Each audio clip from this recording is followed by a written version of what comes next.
a throbbing, commercial, administrative centre for a region of 2.5 million people. It's for me the warmth and involvement of people with each other. It's where my blood circulates. A bit behind the times, I'm afraid. It's a great place. It's the only city I want to live in. I think perhaps it's every bit as big as Bournemouth. We put up with all of it. It's a place that has to be seen through the eyes of love.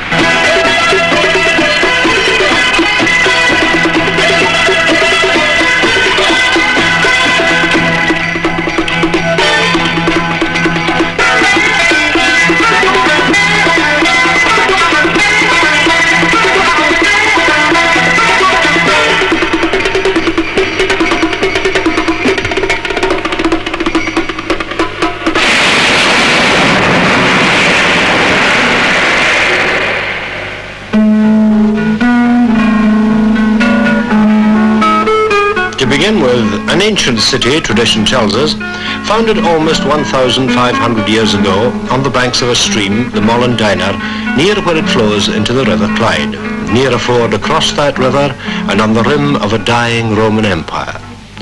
Here the legend tells us the city's patron saint, Mackintosh, bore the body of a holy man called Fergus on a bullock cart.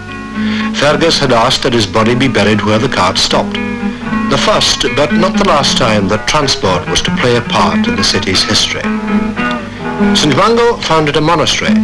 The city was an isolated, a holy place. Glasgow, or Glasgow as Glasgow was then called, is variously taken to mean the dear community, as Mungo called his monastery, or the dear green place. By the 13th century, a cathedral town. Early in the 18th century, Daniel Defoe said, "Glasgow is the beautifulest little city I have seen in Britain. It stands deliciously on the banks of the River Clyde." A different Glasgow from the one we know. Then sudden wealth from the tobacco trade with the American colonies of a new empire, the British Empire. Fortunes were lost when they revolted. But Glasgow was well placed for free trade with the new American Republic. Fortunes were made again, weaving cotton. The wealth accumulated was the base for vast, undreamed expansion to come.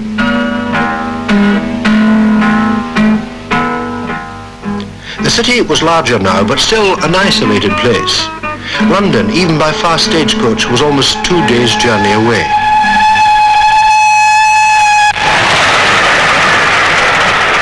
The railways ended all that. There was a frenzy of building and development throughout Britain. Glasgow was affected as much as anywhere else. The city's first passenger line opened in the 1830s. By 1850, you could take a train to Greenock or Edinburgh, and of course London, now less than 12 hours away. The cast-iron masterpieces of Victorian architecture and hotels to go with them erupted in the city. They were the Aladdin's caves of a new age of magic, the age of the railway. The Industrial Revolution, the 60 glorious years were underway.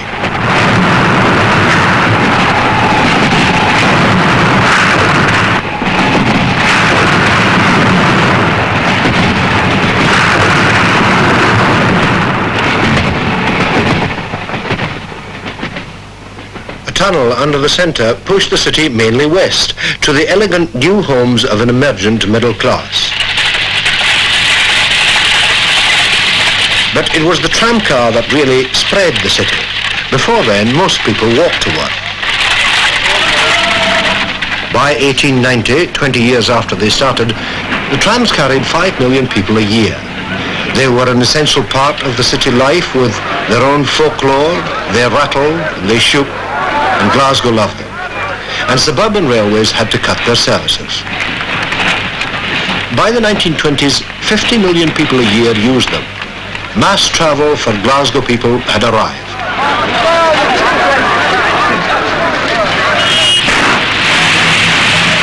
But the railway had made way for a new industrial age. It needed iron for engines, rails, bridges, stations in enormous quantities. Blast furnaces in the city went up from 25 to 100 in the 10 years after the first trains ran. And others followed. Dear old dirty Glasgow, as people affectionately began to call it, was replacing the dear green place. Glasgow built more locomotives than any other city in Britain and possibly in the world. Victorian confidence never doubted the wisdom of this.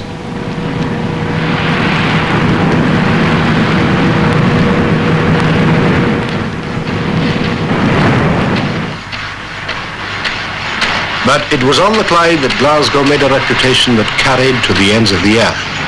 The techniques of the railway were used to make iron and later steel ships.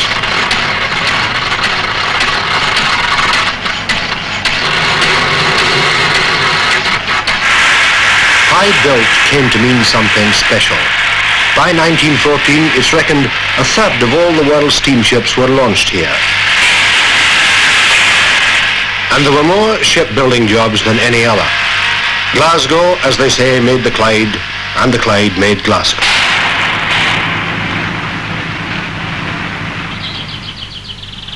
But it was no longer the dear green place, no longer isolated. In 50 years, the population, including suburbs, went up 4 times from 250,000 to 1 million people. Now truly the second city of an empire on which the sun, apparently, would never set. A solid, prosperous Glasgow with its own style, a European style, closer to Paris or Prague or Vienna than most British cities. Park Circus on Woodlands Hill above Kelvin Grove, a high point in Victorian design, not only in Glasgow but in Britain. Further west, Grosvenor Terrace and Great Western Terrace, designed by Alexander Thomson, Greek Thomson, one of the few Glasgow architects to be known by name. Thomson also designed this church in the style that gave him his nickname. But in the building explosion from the 50s to the 90s, most of Glasgow's unknown architects were busy building in the uniform style that's characteristic of the city, one that carried 18th century grace into the 19th.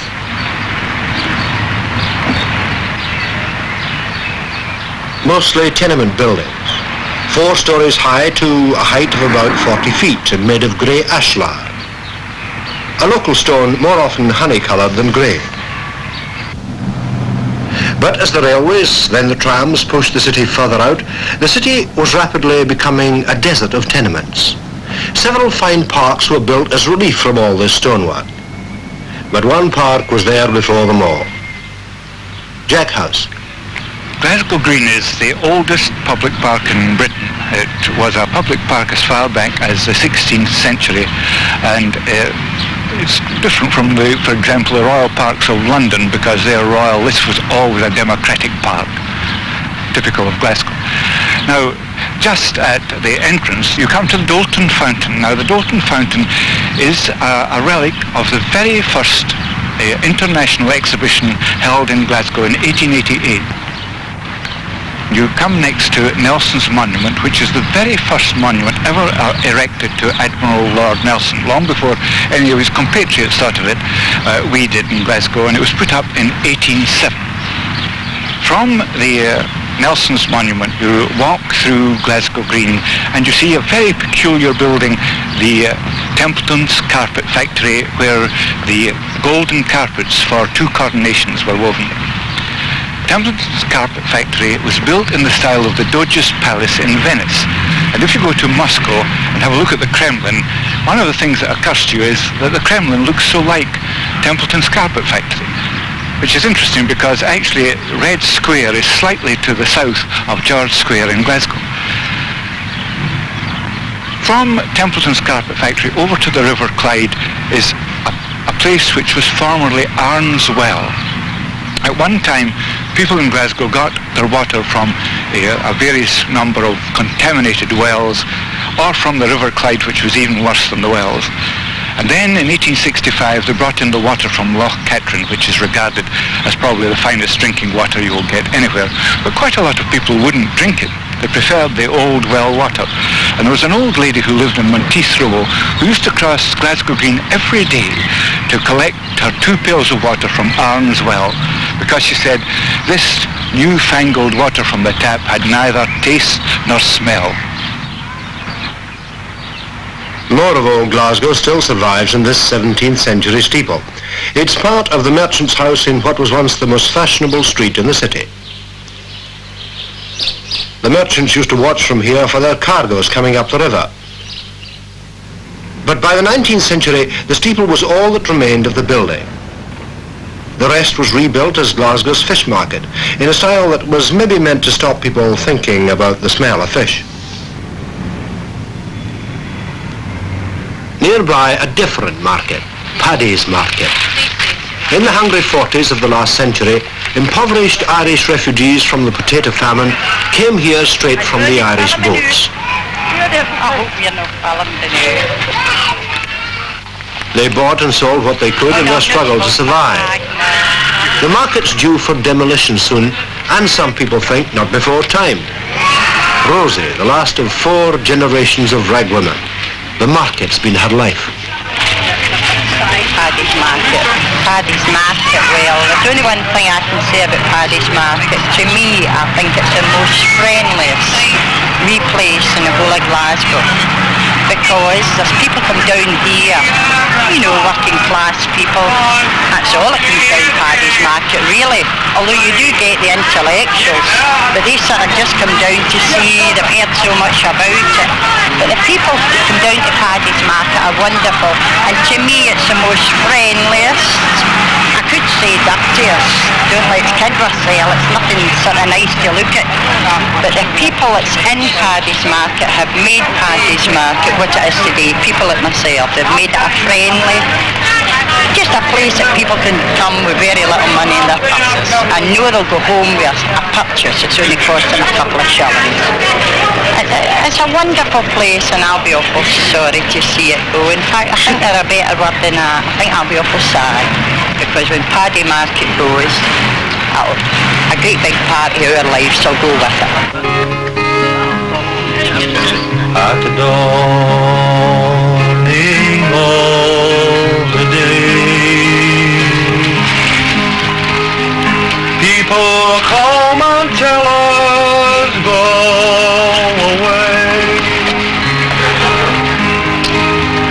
We don't want your lights round here. You bring dirt, disease, and to our children's and this town is not your own.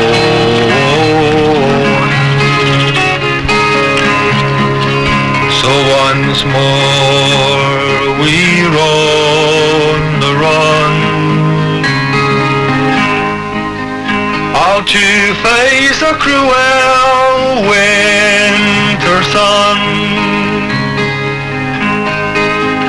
Land of saints and scholars, we have lost our precious gift of charity,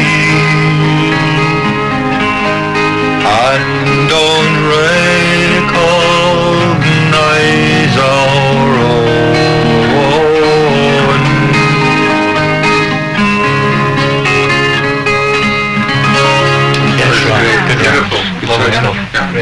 Yes, a song in a bar near the market, a meeting place for folk singers, writers and poets like Freddie Anderson.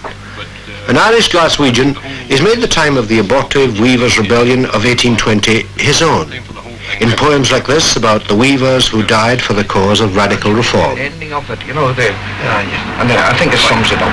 Good. As we came in by Stirling, you'd hear the clanking chain. The poor gone Celt and Weaver lads at Bonnymuir were taken. The hanged two in the castle, burdened hardy with their names, when turned to mould as Richmond's gold, untarnished lives their fame. The rest of one Ireland's tramped, banished o'er the waves. Neath the southern stars and lands afar, you'll find their lonely graves. And Jimmy Wilson, the Straven Vale, a man advanced in years, at Glasgow crossed his life he lost amidst the people's tears. Farewell, bold Celt and Weaver lads, on Castlereagh my curse. Farewell, my bonny bairns all, though my heart is like to burst. Farewell, bold lads of Glasgow, who died your land to save.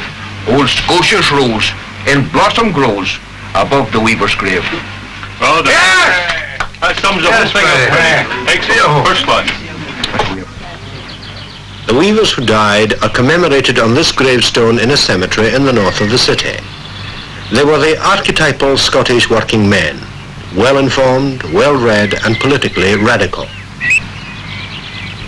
Some of the reforms they and others died for were already won by the time the Kelvingrove Park in the West End was opened in 1853. The park was designed by Sir Joseph Paxton of Crystal Palace fame. It's one of more than 60 in Glasgow that give some relief from the endless, airless tenements. The River Kelvin is a superb natural feature. And of course, there's a bandstand.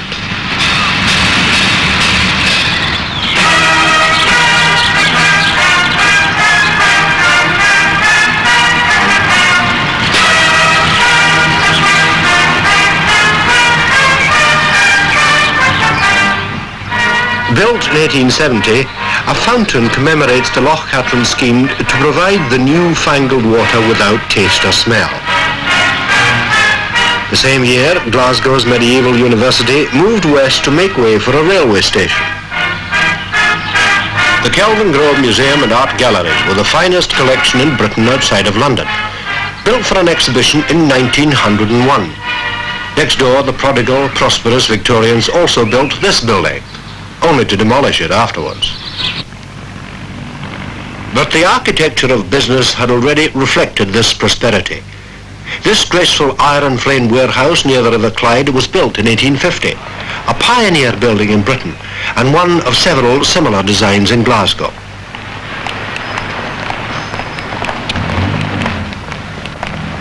And the banks were the temples of the new commercial spirit that flowed into the city. Tributes in stone to the classical past, with a Glasgow accent.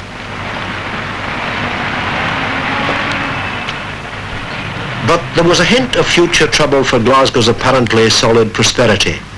In 1878, commercial confidence was shaken by the fall of the City of Glasgow Bank. Directors of the bank were imprisoned for fraud. Many local people were ruined. Many others, the majority, were unaffected. Grinding poverty was their lot in any case. But commerce quickly recovered. In a few years, the new city chambers were built. Ornate and solid, they looked, as they still do, as if they were trying to prove that Glasgow, as its motto says, was flourishing. And flourish it did, with a variety of office building until the 20th century. But as the building showed, there was a gradual loss of the solid confidence that kept the early Victorians going. This was reflected in buildings like the gracefully freakish one known as the Hat Rack.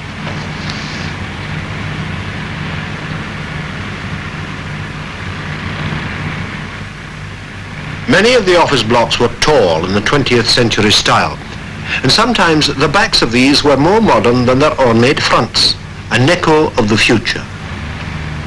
And one man's work echoed the future more than anyone else's, Charles Rennie Mackintosh. The Glasgow School of Art, completed in 1909, is reckoned his masterpiece. It's said to be the most famous building in Glasgow, and for its time, one of the most famous in the world. The front of the school shows the kind of building it is. Its huge studio windows are traps for the steady north light that painters and sculptors need to do their work.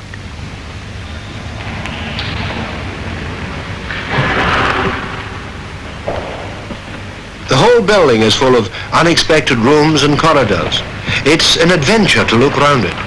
And although some parks look unusual, much of it is built in a style that looks natural in a Scottish setting. Mackintosh himself saw his work as traditionally Scottish.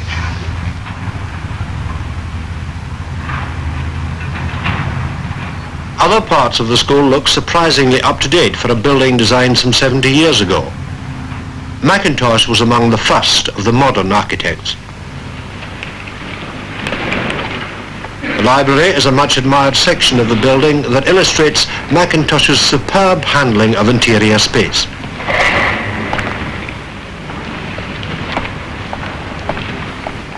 Like many Scots artists, Mackintosh was better known abroad than in Scotland or England. He died in London in 1928, aged 60. Unhonoured and almost unsung, but the School of Art remains as his manifesto and his monument. By the time the School of Art was complete, most of Victorian Glasgow was built. Perhaps the most successful part was the West End, for those who lived there, that is. It's still generally both beautiful and livable, and well worth recording in paint. Jim Morrison. Well, I've been painting Glasgow all my painting life. I was brought up and lived for a fair time in the West End here, and obviously I react very much to those very beautiful Victorian terraces. I think that this is the most attractive part of Glasgow. This is the most attractive face of the city. But I think one also has to remember the other aspect of it. I remember painting down about Kelvinhoff Street and seeing a really rather elegant facade, interesting relationships of window to wall space and so on, the kind of things that contemporary architects talk about. But in this particular area, a bomb had fallen during the war and knocked a great hole in the line of buildings. You could see around through the back. And there, the ghastly shambles of undressed stone, exterior plumbing, and all the other horrors of Glasgow slum living were quite apparent. Glasgow is still, for me, all things said and done, a very beautiful place. Very much a painter's place. And here in Crown Terrace today, the sun's shining. It's very, very beautiful in the sunlight. But more frequently, I paint it, and I would almost prefer to paint it in winter time when the trees are bare and when the sky is grey, because then, for me, it fully expresses the character of the city, and then it's really something to paint, a real challenge. Fascinating with the relationship of the organic shapes of bare trees against the rectangular quality of all this architecture. Of course, there's more to Glasgow than bare trees against rectangular architecture. There are tensions from the past. As the city expanded, refugees from the Highland clearances and starving Ireland poured in. The root of a deep animosity to Roman Catholics that has softened but not yet disappeared with time.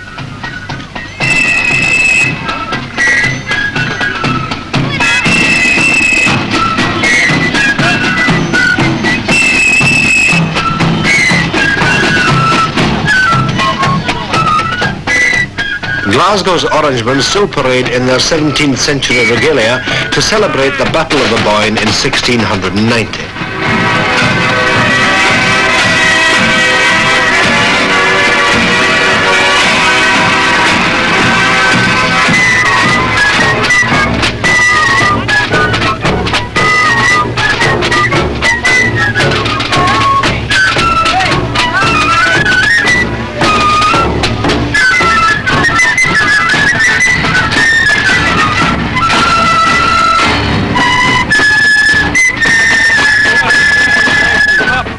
Today, whatever the intentions of the walkers with the long memories, the rest of Glasgow treats the occasion as a gala day in the sun. And in any case, without those thousands of immigrants, there would have been no Victorian economic miracle.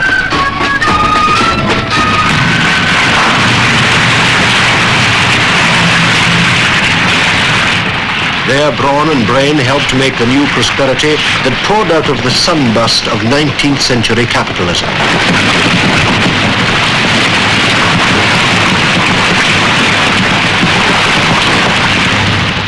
And as the face of the earth changed, there were more tensions.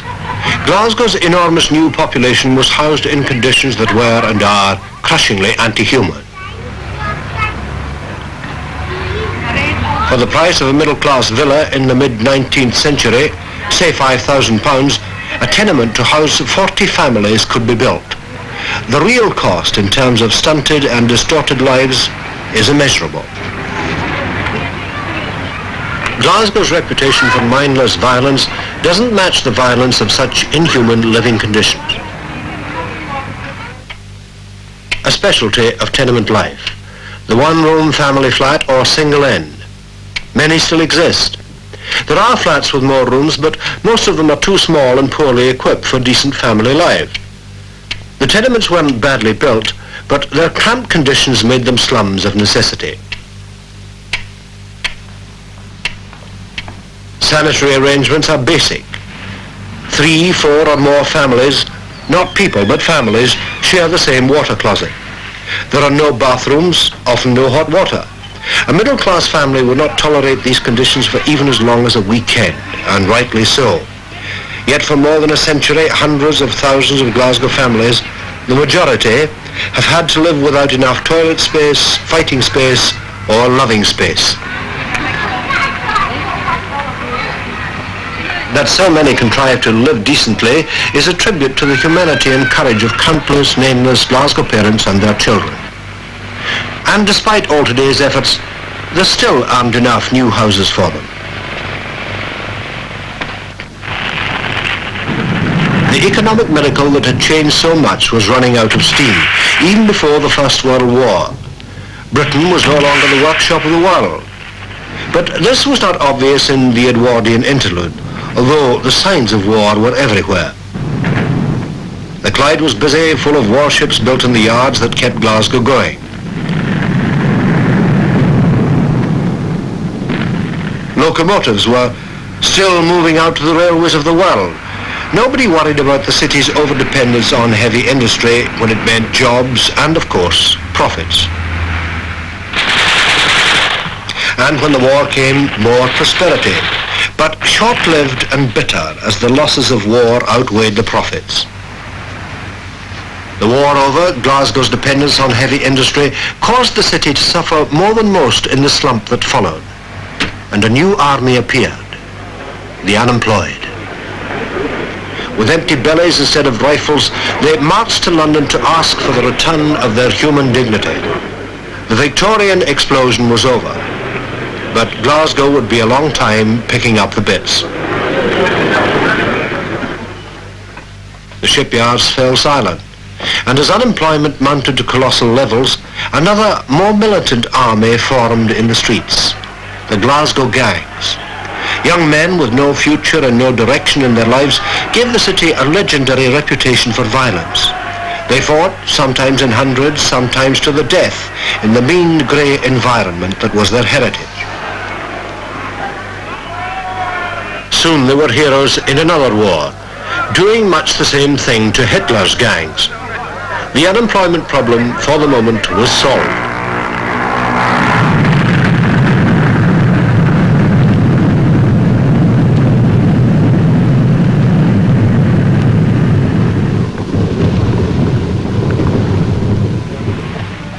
But even in today's relative prosperity, the legacies of unemployment and violence remain. And so does another related problem. Glasgow still has the reputation of being a place where too much drink is taken. When there's not enough room at home, when work or no work has become too much, when life's lived a precarious week at a time, then a dram or two on a Friday or Saturday night helps. Scotsmen are volatile and violent, violently friendly above all. And Glasgow men are Scotsmen only more so, any night of the week. They drink violently and they argue violently, but not by any means pointlessly. I'm only a young man, right? Now, if I go out there, they can train me where they can't train an Aborigine, if you see what I mean. You get my point. They're there to this day. They've been there 2.5 years. And they're coining it, and I'm telling you they're coining it. I'm telling you. I'll tell you. Much more about. No, my mother-in-law and father-in-law. You're hearing stories again. And I know how long it took. I know, but you're hearing stories. No, They waited about 3 years. I read about 40 years ago. In the labour, in front of the qualified. How long was that? I was at a stage. Hang on. Listen. Glasgow people love one another violently, and when they fight, Believe it.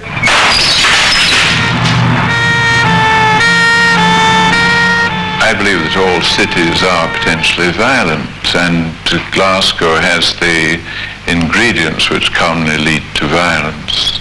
Professor Mackey, St Mungo Professor of Surgery at Glasgow Royal Infirmary. It's the biggest city with a large, rather mixed population, with big income and social gradients. It is industrial, it has a big transient population, it is a seaport, and has quite a large foreign population too. At the moment Glasgow would seem to be almost a non-violent city, and certainly in no way comparable with what it seemed to be about 2 years ago.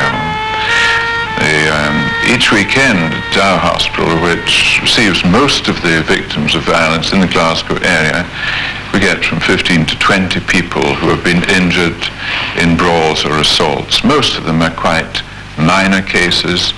The great majority are drunk, and that drink seems to be a major factor in the situation. But pubs apart, there's one place where the Glasgow man can really get rid of his feelings.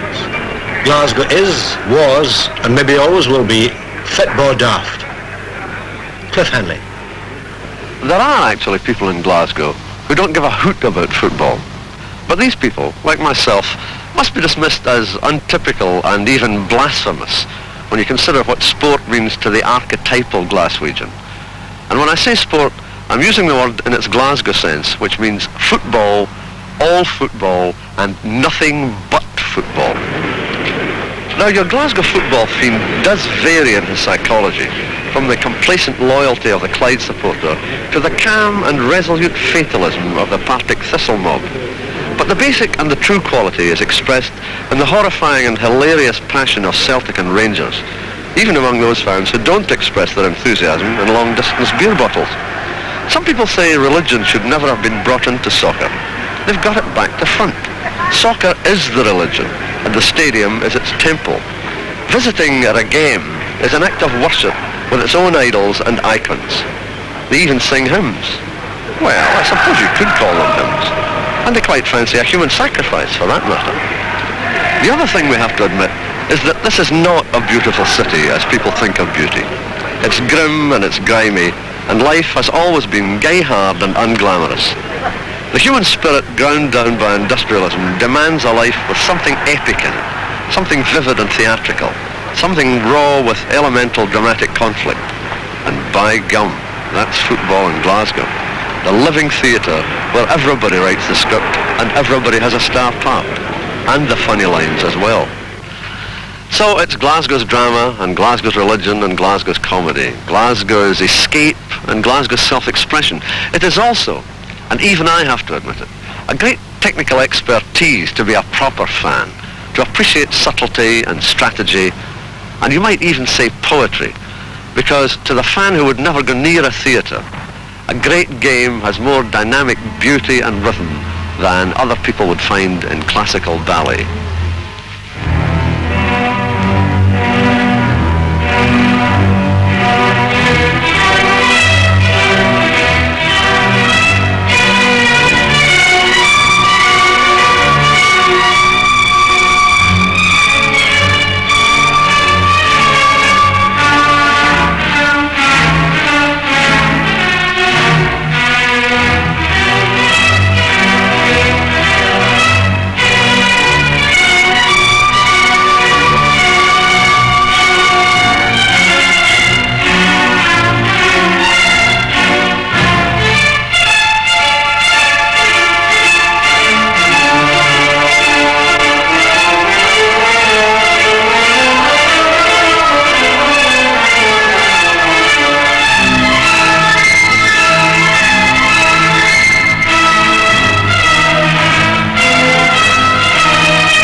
So Glasgow without football would be unthinkable.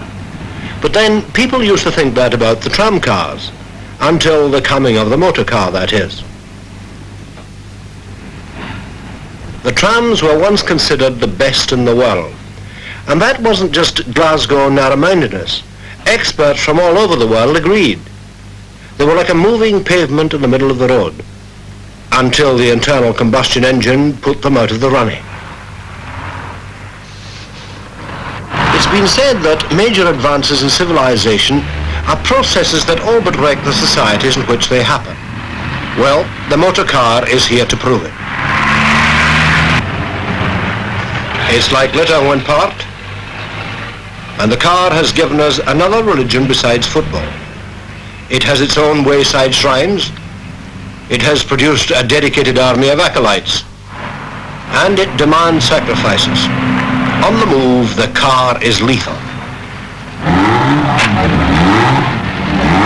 It has turned shopping centres like Sauchiehall Street into 4-lane racetracks. Coming to terms with the car has meant giving into it.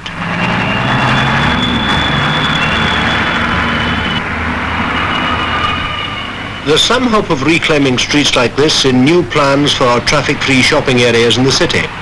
But meantime, the private car has disrupted other older forms of public transport, and not just the tramway system. Some railway stations are no longer places of magic, but have to suffer the indignity of becoming storage spaces for that upstart, the motor car. The railways have fought back to some extent with the electric suburban services. But just as they smash their way into the city centre, clearing the slums of the day, the motor car has been repeating the process.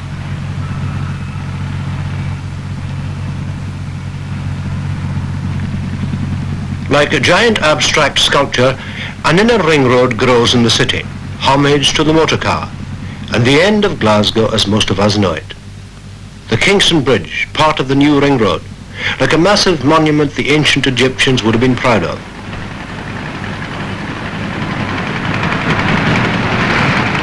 And a monument it may become. Already experts predict the end of the motor car era. Meantime, the destruction of the old railway city goes ahead. There can't be many people who will regret the clearing of so much of Glasgow's slum property that should have been down years ago.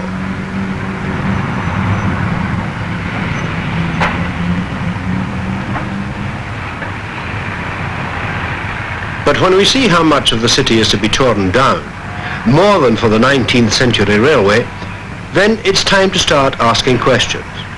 Already the planners admit that only half the ring road is being built, with a 10-year wait for the other half.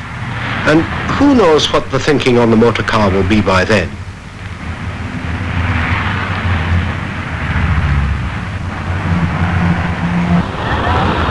A side effect of the motorway plans is that other parts of the city are threatened. Great Western Road, for example, the broad and straight highway that runs through the West End and links with the road to Loch Lomond. There are plans to close off some of its junctions and to widen it into a dual carriageway. This would link with the inner ring road until other radial motorways are built. The Director of Planning of the Corporation of Glasgow, R.D. Mansley.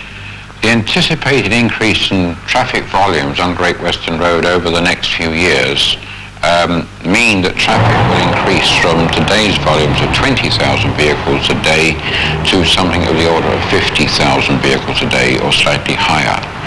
At the present moment in Great Western Road, at the peak hours, people come into the city, duck round the back streets, to the extent that the traffic on the residential streets near to Great Western Road is greater than the traffic travelling along Great Western Road. Now that, to my mind, is fundamentally wrong. Traffic should be canalised on its own main route. The other routes should be relegated to their main function as residential streets. Dr. George Gordon Browning, convener of the Great Western Road Conservation Committee. I think the Glasgow Corporation's proposals would be completely detrimental to the area as a whole. Everybody knows that, in fact, the buildings themselves are of great merit, but the whole concept of the Great Western Road, with its layout, its topography, with the hills and its trees and the proportions between the trees and the gardens and the terraces themselves, if the Corporation's proposals were carried out, the essential layout would in fact be destroyed. And this, I would think, would cause a great harm to the overall concept of the area. Great Western Road runs right through the centre of it, and it at the moment forms in fact the link between the areas on either side, which is well served with schools and other forms of recreation. Now the corporation's proposals would in fact cause Great Western to be an impassable barrier right down the centre of the road, with crossing limited to a very small number of intersections. And this would severely inhibit the movements of cross traffic off this residential area.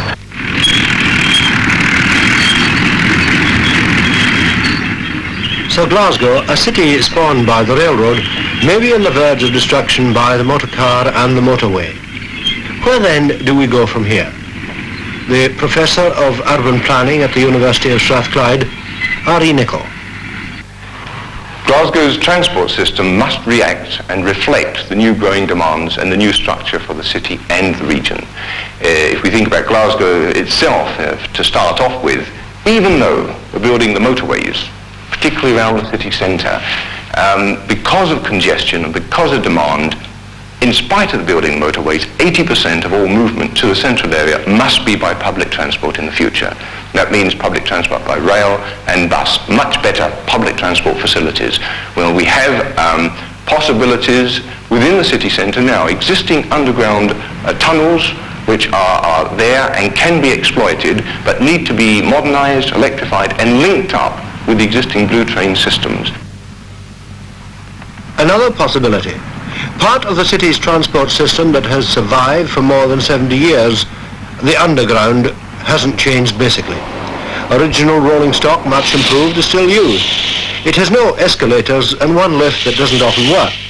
It's noisy, drafty and uncomfortable. It's also the fastest, safest and most efficient transport in Glasgow. There's a train every 3 minutes. They run continuously on outer and inner circles, through the city centre and to stations north, south and west of it.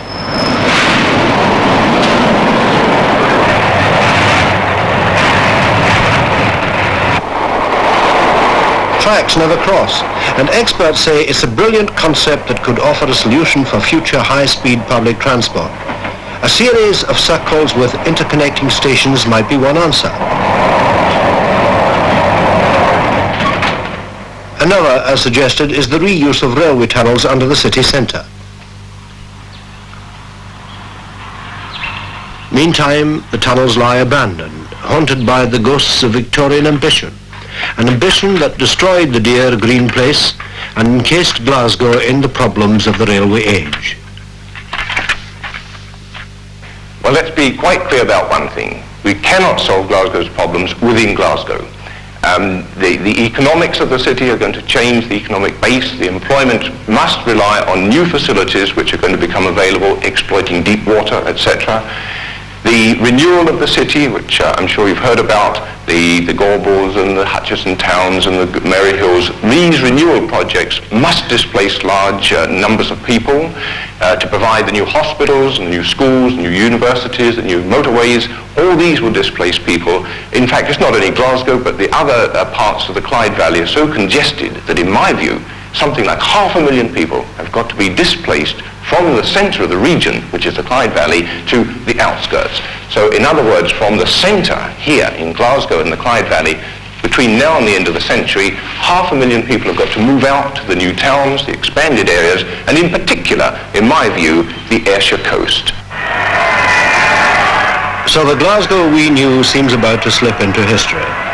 500,000 people may not want to trip down the Clyde, but locomotives aren't built here anymore. The world doesn't come for a third of its ships.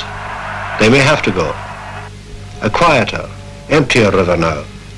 There are fewer jobs for dockers and some docks are no longer in use. Modernisation has meant the beginning of a move down the river to deep water at Greenock, some 20 miles away. A new terminal to handle container cargoes is now in operation there. And again, the unthinkable. A shipyard pulled down for new houses. Glasgow unmaking the Clyde as the Clyde unmakes Glasgow. And more changes as the older dance halls give way to the new discotheques.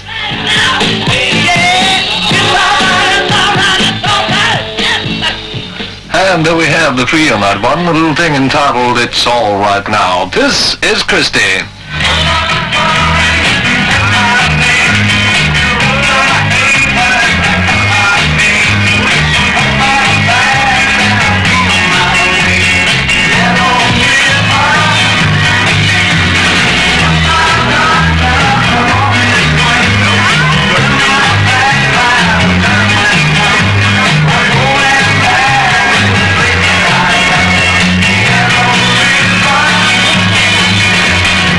Glasgow people, dancing daft longer than they've been football daft, know instinctively that the dance is a mime of life itself. The discotheque gives us today's version of that old mime.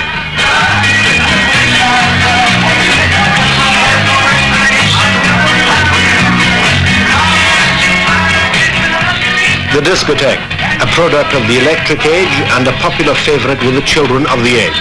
Tom Ferry. Yes, I think that is true of discotheques today being very, very popular with the young people. One finds that in a discotheque there's a great atmosphere, an atmosphere that you don't have in big halls. One gets a chance to meet more friends in a smaller place, and we usually find that with good discos you have a great sound system, great lighting, and people can really lounge about in comfort and really enjoy themselves. I think we could do with a lot more of them. The values the young celebrate are informal and all-involving. The values of the instant throwaway world of pop, a classless world of many possibilities and no tomorrows. It seems a long way from this world to the solid obstacle of Glasgow's greatest problem, housing. Many solutions have been tried. In the 30s, garden suburbs. In the 40s and 50s, yesterday's answer, a recreation of crowded tenement life.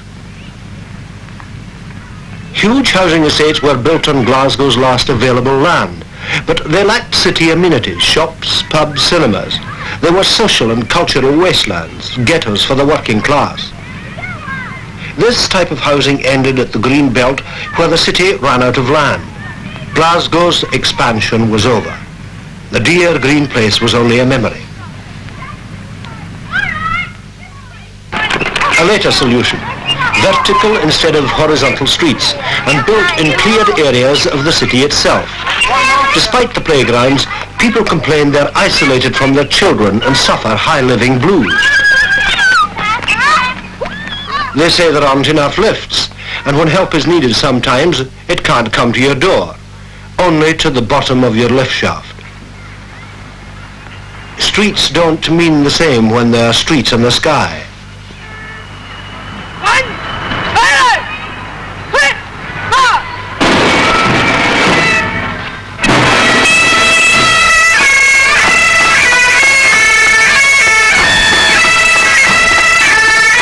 But like grass breaking through concrete, the human spirit manifests itself among the towers of these new communities.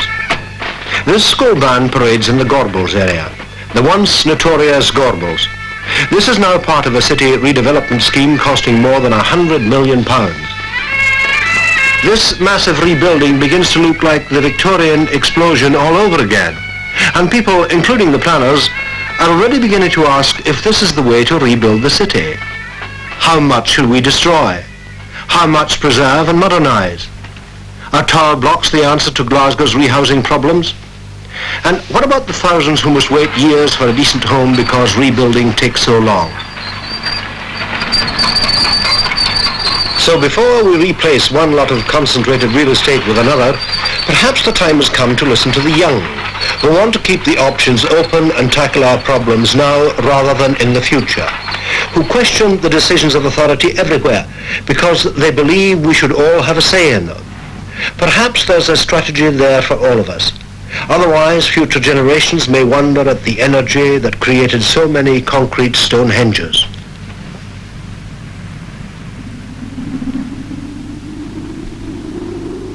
Glasgow, the dear green place, the cathedral city, the crowded railway city, menaced by the motor car and the monster of rehousing.